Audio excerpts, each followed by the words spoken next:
رمضان السنة دي غير كل عاداتي رمضان السنة دي غير كل عاداتي رمضان رمضان رمضان السنة دي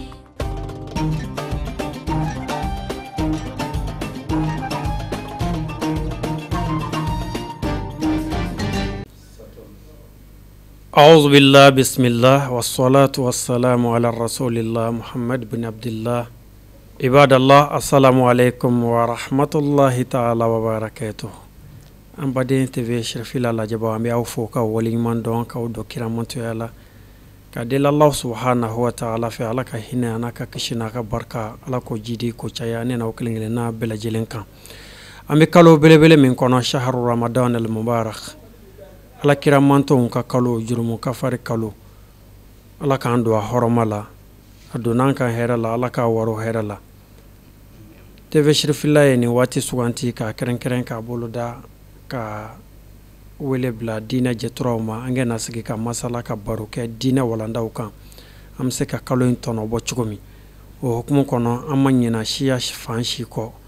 amanyina mali shia ko amanyina akabila ko kan kan mi fo jamana in kono anya kanu ka baro keni akan memra dina la sela doye o kase ka blasrali ke mo ye sungolo belebele in kono sigida temena ona anya baro ke ya ni ambadi soninge uye no ye marka uye ka baro ke ni koroboro ye boso taw temena ka do taw temena bi amina baro ke ambadi uye munu ye flow ye ni ube flakame o ka cha jamana in kono na kusebe o kuma kono anye wele blan karamo mani obina am masala ka am blasra o yan karamo El Haj Hassan Shita Sangare El Haj Hassan Shita Sangare jamiyatu ansar din kono mo dogulente sabla o do national mi na siglendo o secrétaire danga flanando o bela jelente men ko fe madrasa so belebele min be nabi wele ko madrasatu imam Ali Zain al Abidin blanc flower la ikadonga fo o directeur fenento promoteur do inshallah bi alassane Shita Sangare ambi fo ki wali mando ki bismillah tv Cherifla sanfe ike kuma kun folo di walanda anya kanu ike kuma femi kan o de bay'atu alal islam yalla yudu mo don to yalla wala yudu minta o ka soroka ke no la yudu tali ni kiraye chaw tubina e ka muso tubina e ka demseno tubina e amina kuma ni walanda bilibili inde kan amma foy bismillah tv Cherifla sanfe wa alaykum assalam wa rahmatullahi wa barakatuh Sheikh Mukhtar Bagaygo ambi alafu ka ala wole nyuman don ka ala barkada ka dela fe akadu ani iblisa che ka kishini nema ni hinani barka nyina fe ako ke dafe la son khaira makan doy Muhammadul Mustafa ana sudunde sanuma ana jenyon sebew ani no fetugo nyuma be fokata se saradoma ka deli ala fe nene aw ala ma yara ula amen ka foli la se e yere ma folo ka foli la se baraka nyom bema tv Cherifla abara be dem den yoro ana be kunchero ka be fu ka be wali nyumando ka be barkada ka foli la se anga qaidur ruhima al mujaddid al azam sayyid al sharif Osman Madani Haidara ale min kala ni soba in sababu nyumai mungo son islamia ka se ka famu ma ya ka sigi aminan kono iye min fo alhamdulillah jaran ni ala sonama amina kuma yelama ka ke flakan inshallah ambadi on yalla nyini la nyini chugumina ka se kaddo o minen kono wala ambi aw bla ya bomana na folo inshallah sakira men nano be fulfulde assalamu alaikum wa rahmatullahi wa barakatuh sakike modon bi mon talibu modon bi etedo alhaji Hassan Shita Sangare jodini do en wuro fulbe bilam bi etengo bange sansu mi e modon wondi ele suudu télévision tv Cherifla wietendo Cherifla tv ley bamako do inshallah hande mobbo meden beetedo Mukhtar Bagaygo kany wonko lamdi en yoga e lamduji deni le islam ko buri fu mawde e mudun dum wiete bay'atu ala al islam dum won ko landi en kalen yoga e mudun inshallah nen salminango duude nokku amen yaade e modon kala ono kedibe kettinibe kan e jeewobe en le suudu ndudo miɗen jowta o miɗen barkina o min jowti cheikhuji meɗen e sayyidi Cherifla Ousmane Madani Haydara kañum e talba makko ɗo woni e ley aduna Allah o fof alhamdoulillahi rabbil alamin albay'atu alal islam so en ƴeewi ɗum so tawede asilami ana jogui dalil ɗo ɓamata gollira dina muɗum ley alkitabu wa sunna ɗon ko ƴeewete tafo kitaballahi ɗum woni qur'anul azim kañ e hadisaji annabijo sallllahu alayhi wa alihi wa sallam ɗon alsilam ɓamata dalilu muɗum nen no dalilu mon arandereje mo ɓameten o so en ƴeewi le qur'ana o fof en tawan albay'atu alal islam ayaje muɗum ana werri le qur'ana o fof ka khassatan so en ƴeewi sura meɗen mbiyeteɗo suratul mumtahina ayaje muɗum 12 fade sura o timmude jomiraɗo subhanahu wa ta'ala o ana wi'a ba'da al isti'adha wal basmala ya ayyuhan nabi idha ja'aka al mu'minatu yubayi'naka ala an la yushrikna billahi shay'an ولا يشرقن ولا يزنين ولا يقتلن أولادهن ولا يأتين ببهتان يفترينه بين أيديهن وأرجلهن ولا يعصينك في معروف فبايعهن واستغفر لهن الله إن الله غفور رحيم. الحمد لله. دنيو آية قرآن تمودو جومرا سبحانه وتعالى وي ان يا النباجو عن محمد soni mumini en rewɓe wari e maɗa fa naata ele dina an o ɓe fuu ɓe gaɗe an seede ɓe ɓama aadiji jeego arande fuu ɓe mbiya ɓe ndewata Allah fuu sowona min Allah gooto mana ɓe cirkatako ɓe kuno du ɓe mbiya ɓe gujjata ɓe mbiya ɓe zenata ɓe mbiya ɓe garata ɓiɓɓe maɓɓe ɓe kuno du ɓe mbiya ɓe garata e fewre fof e juuɗe maɓɓe e koyɗe maɓɓe manda fewre suuɗinde e ɓangude ɓe kuno du ɓe mbiya an annabijo sallllahu alayhi wa alihi wa sallam ɓe jeddatama e ley yamirore ma fof hunde fof ko yamirɗaɓe ɗum ɓe gatta nden noon so en ƴeewi en tawan o aya qur'ana timmuɗo adiji jeegon ɗi fuu ana hen ka yoga no famuri wiyama kalimatu shahada ɗum woni so neɗɗo annata islamako fuu ɗum woni ko haala solatu islami so en ƴeewi deftere meɗen qur'ana en tawan la ilaha illa llahu muhammadun rasulullah sallllahu alayhi wa alihi wa sallam wala e aya fay gooto mo Allah wiyata annabijo sallllahu alih wa sallam so neɗɗo wari fa nata dina fo wiyano ɗum wala le qur'an ka aya mo jannguɗen oɗo holli so neɗɗo an nata dina fof omo bay'a ɗum ka en ji nen no kalimatu shahada mo mbiɗen o du so en ƴeewi wiyama damal aljanna kile muɗum yo la ilaha illallah muhammadur rasulullah sallllahu alayhi wa alihi wa sallam jonno mo bo o wi la budda lil miftahu min asnanin wajibi kile tawire ñiiƴe nenno ñiiƴe jeegom woni ele kile bay'a o ɗum woni la ilaha illallah muhammadur rasulullah sallllahu alayhi wa sallam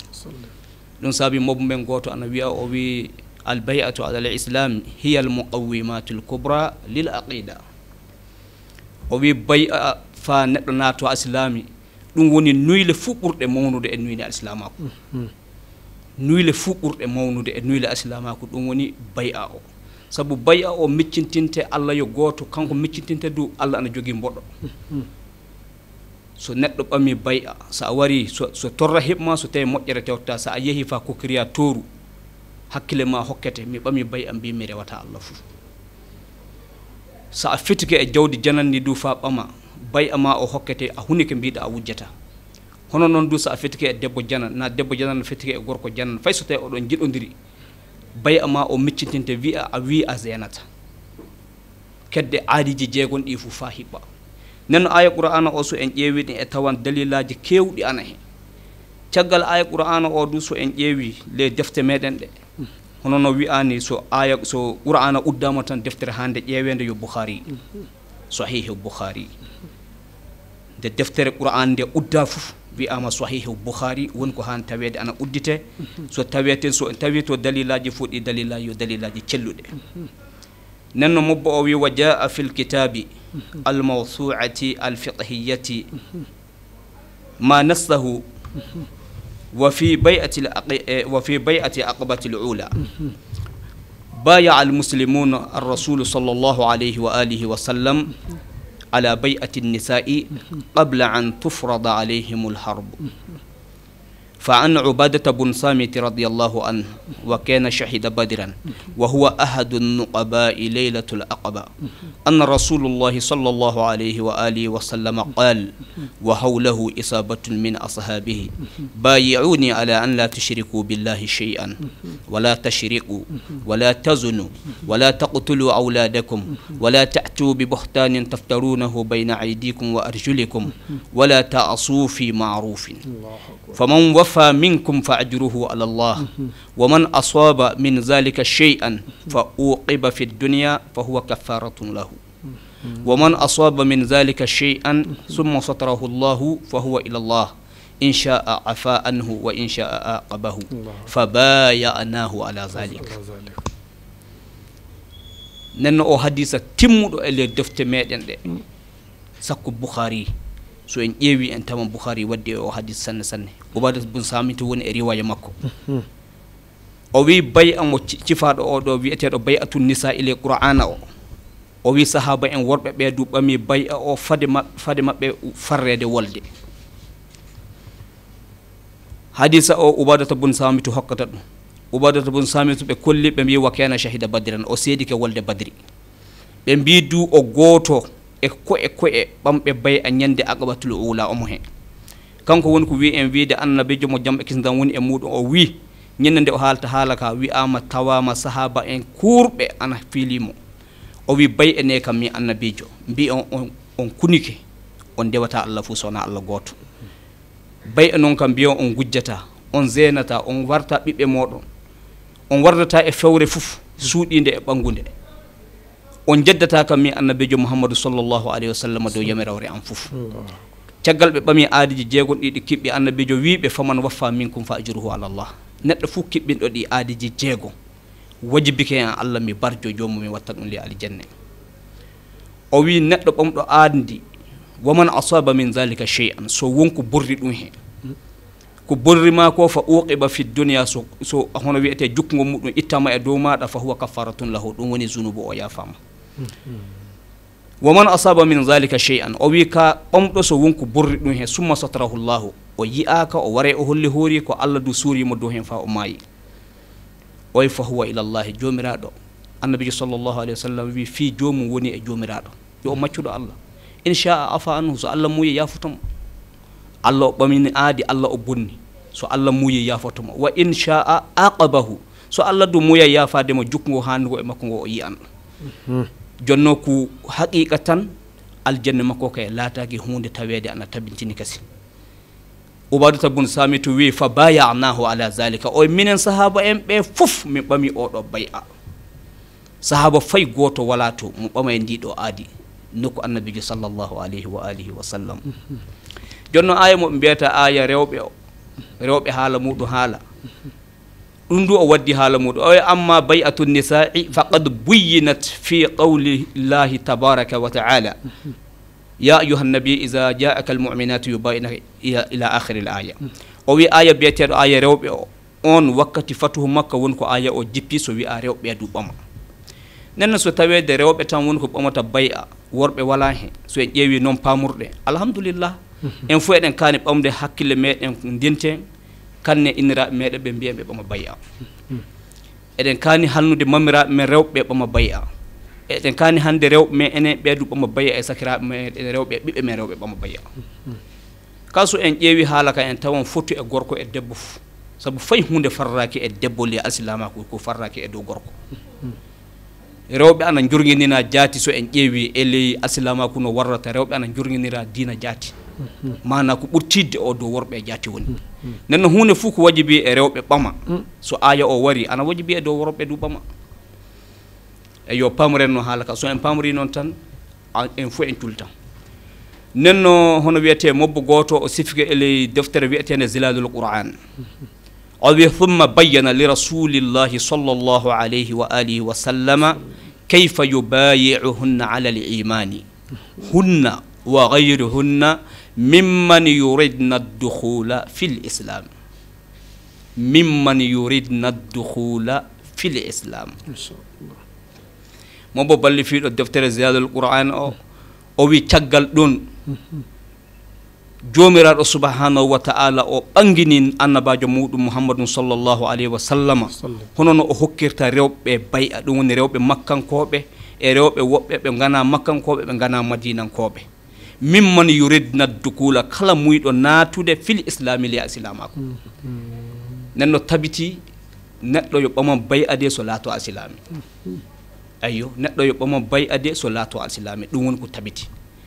neɗɗo fuu miilɗo wonko hanɗa ɓamde ko wona hono wiyete bay'a so laaɗɗa asilami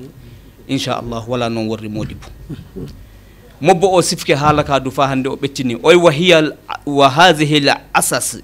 hiya al muqawwimatul kubra lil aqida o wi aadiji jeegon ɗimin cifi ɗiɗo ɗi woni nuyle mawɗe ɓurɗe fuu mawnude e le gonɗinal Allah jaati sa gonɗinɗo Allah aɗa haɓɓe e ɓernde maɗa yiyama e golle maɗa ha haali e hunko maɗa sona tawe tagu mum du yi'e e ma nenno tagu mum wawa yi'ede ma sona tawe aɗa jogui aadi hakkude ma e Allah so aɗa jogui aadi hakkude ma e Allah fuu nde wonko tagu mum yiyete e maɗa mobbo o ɓettidike e haala ka a faami oy wa hakada hono noon ni fa hande kana nabiyu sallllahu alayhi wa alihi wa sallam annabajo o laatike jam e kisdam woni e makko yubayi man arada min arrijali an yadkhulu l islama fay worɓe ɓe o neɗɗo fuu muyɗo fa naata asilamaku oye annabijo laatike gorko fuu naato asilamaku o hokkan ɗum bay'a nenno so eɗen jiiɗi laatade asilami en fuu bay'a wonko ɓambaten so laatoɗen asilami en ɗum aya qur'ana o hollate oy fa yanzilu l qur'ana yu'akkidan ala hadihi l bay'ata bal wa ya'muru l mustafa sallllahu alayhi wa alihi wa sallama bi an yubayi'a annisaa kama baya'ahu rrijal o wi aya o wari fa tekkina hono wiyete golle annabijo sallllahu alayhi wa sallam ɗe hanno gollude ɗe mana aya qur'ana o warri e siga rewɓe jonno hunde fuu ko wajibino rewɓe waɗa tawi worɓe waɗi kama ɗum woni ko o hollima e ley ndeɗo deftere nenno so en ƴeewi bay'a o so en cuɓimo e garan lamdoɗen yella rewɓe annabijo sallllahu alayhi wa sallam ɓe gaɗi bay'ana ƴuude inna meɗe khadijatu radiallahu anha na mbiyamo alayha salam fa yettade ɓe fof yalla ɓe gaɗi bay'ana so en lamdike ɗum fuu en tawa hakaza khadijatu waɗi bay'a aisha waɗi bay'a hafsa waɗi bay'a wa sa'iri nisa'i rasul sallllahu alayhi wa sallam ɓe fuu ɓe gaɗi bay'a debbo goto wari e annabijo sallllahu alayhi wa alihi wa sallam debbo ana wiye fatima bintu utuba o jon suudu abi soufiane o wari e annabijo sallllahu alih wa sallam ñande fatu makko nde fa o naata alsilamako nde annabijo wimo wi a rewata Allah fuu sowona Allah goto o wino annabijo wimo sallllahu alayhi wa sallam wi a wujjata debbo o wino annabijo wimo wi a zenata debbo o yaagi o ɓami juuɗe makko o faydu hoore makko fa ɓooyi seeɗa tawi inna meɗen aicha an dariɗo radiallahu anha aicha wimo qirri ayyatuha al mara a qirri ayyatuha al mara dimo debbo hono no annabijo hannirima ni haalduno fay goto wala e minen rewɓe annabajo sallllahu alayhi wa sallam sona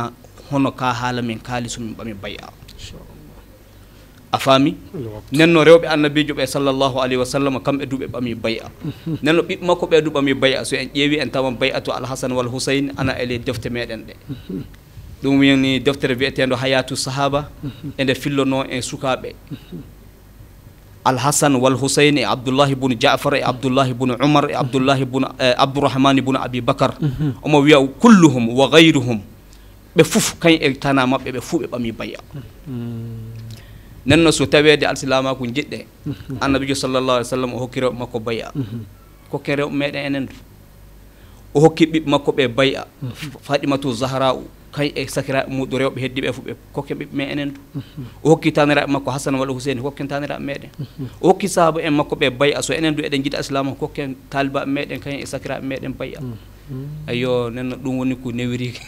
jama o haala wakkati o ana fanɗi seeɗa e mbiya kan sa o wari miɗen jowta on kala inchallah fade mouhtar ɓamde haala ka inchallah jaɓi mouhtar bisimillah alhamdulillah